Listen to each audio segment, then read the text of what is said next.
उत्तर प्रदेश में सियासी तापमान चरम पर है। चौथे फेज के चुनाव से पहले जारी आरोप प्रत्यारोप के बीच समाजवादी पार्टी के प्रमुख अखिलेश यादव और आरएलडी अध्यक्ष जयंत चौधरी ने एक बार फिर चुनाव में गड़बड़ी की आशंका जाहिर की है। साथ ही पोस्टल बैलेट की गिनती में गड़बड़ी से सावधान रहने की अपील भी की। इससे पहले भी पोस्टल बैलेट में गड़बड़ी के आरोप सरकारों पर लगते रहे हैं।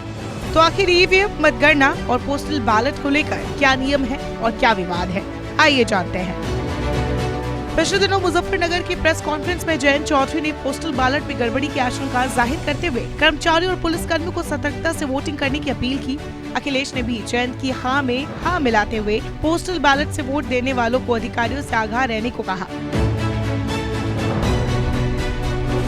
इलेक्ट्रॉनिक वोटिंग मशीन यानी ईवीएम का इस्तेमाल 1999 में शुरू हुआ, लेकिन इक्का दुक्का सीटों पर साल 2004 से इसका पूरी तरह से इस्तेमाल हो रहा है। इससे पहले तक सभी चुनाव मतपत्र यानी बैलेट पेपर के जरिए होते थे, लेकिन ईवीएम ने पूरी कहानी बदल दी।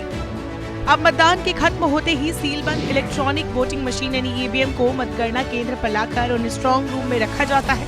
इसकी सुरक्षा 24 घंटे चाक चौबंद होती है। स्ट्रॉन्ग रूम की सुरक्षा सीआरपीएफ के जवान और पुलिस कर्मियों का सुरक्षा चक्र करता है, ताकि ईवीएम में किसी भी तरह की कोई गड़बड़ी न की जा सके।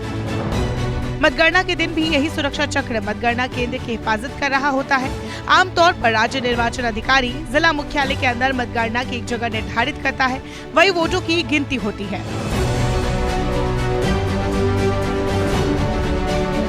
पोस्टल बैलेट एक डाक मत पत्र होता है। चुनाव में इसका इस्तेमाल वो लोग कर सकते हैं जो कि अपनी नौकरी या किसी और वजह से चुनाव में मतदान नहीं कर पाते हैं।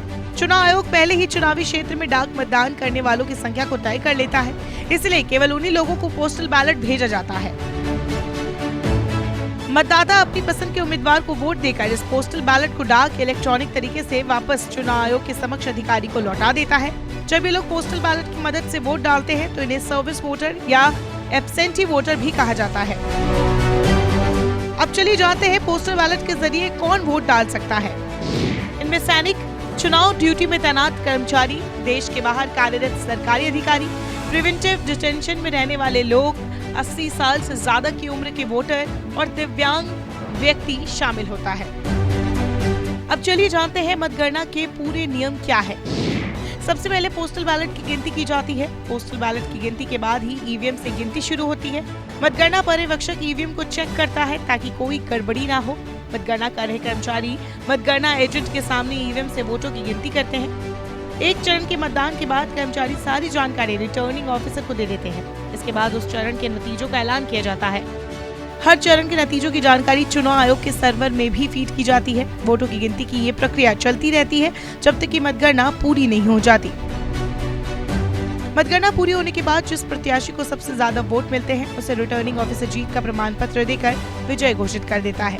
पोस्टल बैलेट का नियम है पहले गिनती का, लेकिन आरोप है कि जानबूझकर बाद में गिनती कराते हैं। पोस्टल बैलेट को लेकर चुनाव आयोग का नियम है कि सबसे पहले पोस्टल बैलेट की गिनती की जाएगी।